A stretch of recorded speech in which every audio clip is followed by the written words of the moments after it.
हाँ जी, तो welcome back जी Hasan life TV ते मित्रों। उम्मीद करांगा तुसी सारे ठीक होवोगे, वधिया होवोगे, घैंट होवोगे, फ्रैश होवोगे।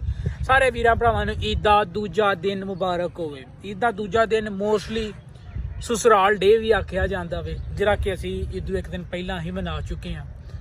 ते असी ससुराल नहीं गए हैं, इत्थे चिल माहौल दे नाल चेक करो, बेहतरीन नज़ारे इंजॉय कर रहे हैं। पूरा जिहड़ा ना चेक करो, नहर दे उत्ते रश चेक करो। परले बाई भी बहुत सारे जिहड़े ने वो तमाशबीन इस हसीन लम्हे नूं इंजॉय करदे होए। मोहम्मद बशर आ गया भाजी, चेक करो। ते बेबीमाल साहब आके ते अपना मिट्टी दे नाल कोई अपनी को दासदान पेश कर रहे ने। वीरो गल ये वे कि जिन्ना वीरां ने ये हसन लाइफ टीवी नूं सबसक्राइब नहीं किया, पहले नंबर ते हसन लाइफ टीवी नूं सबसक्राइब करो, ठीक हो गया। दूजे नंबर ते वीरो गल ये वे कि जिन्ने भी मेरे यार दोस्त ने, जिन्ने भी अपना भरा ने, वो सारे के सारे अज जरा ना वो अल्लाह किता ससुराल डे मना रहे ने, ईद का दूसरा दिन मना रहे ने। तो असी अल्लाह किता पूरी दिहाड़ी सौं के कड्ढी है, असर की नमाज पढ़ी है, थोड़ी जिन्नी रोटी खाधी है, तो असी ये तलबार फिरन टुरन आ गए हैं। बहुत ही दूर तक कितने जाना क्यों नहीं कि हर पासे रश ही बेभाव है। चेक करो, इत्थे कोई बंदा बशर नहीं हुंदा है। तो इत्थे रश चेक करो, बहुत ही ज़्यादा रश है परले पासे, जिससे कि अमूमन कोई भी बंदा नहीं हुंदा है परले पासे भी। तो इत्थे भी ये बड़ा वड्डा ना इत्थे सैल्फी पॉइंट है, बहुत ही वड्डा, जरा कि बहुत ही घट लोग जरा ना वो अपना इत्थे आके फोटोआं खिचाण डे ने अज दे दिन। तो बाकी वीरो कमेंट करके दसना तुसीं कि गोश्त दा तुहां की कीता कूता है।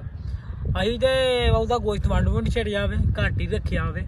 तुसीं थल्ले कमेंट करके दसना है कि तुसीं कुर्बानी दे विच की कीता ते अपना जिहड़ा गोश्त है ਉਹਦਾ की कीता, बहुता घर रखिया या फिर बहुता जिहड़ा ਉਹ दे दू छड़िया। हर एक वीर ने यही कहना कि बहुता असीं दे दू छड़िया वे। भाजी मोहम्मद मास साहब जिहड़ा ना अपना फेवरेट काम करन दे ने, मिट्टी खाण दे ने। बुरी बात माजो, बुरी बात, बुरी बात, बुरी बात, बुरी बात।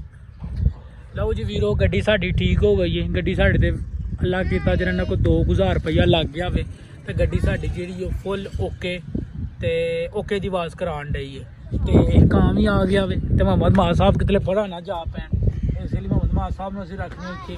तो सारे वीर मित्र जिहड़ा ना, सारे वीर मित्र जिहड़ा ना, तुहानूं एक सरप्राइज़ देंगे। असीं एक नवां चैनल बनाने लगे हैं, रिएक्शन चैनल। तो हर एक वीर भरा जिहड़ा ना सबसक्राइब करके रखे, इंस्टाग्राम ते फॉलो कर लो। इंस्टाग्राम की आईडी का लिंक भी तुहानूं थल्ले डिस्क्रिप्शन दे विच लभ जाएगा वीरो। तो फॉलो करो। ईद का दूजा दिन तुहानूं सारिआं नूं बहुता बहुता बहुता बहुता बहुता मुबारक होवे।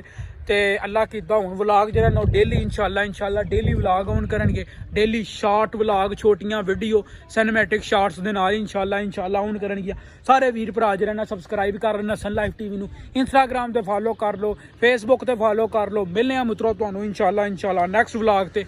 रब राखा।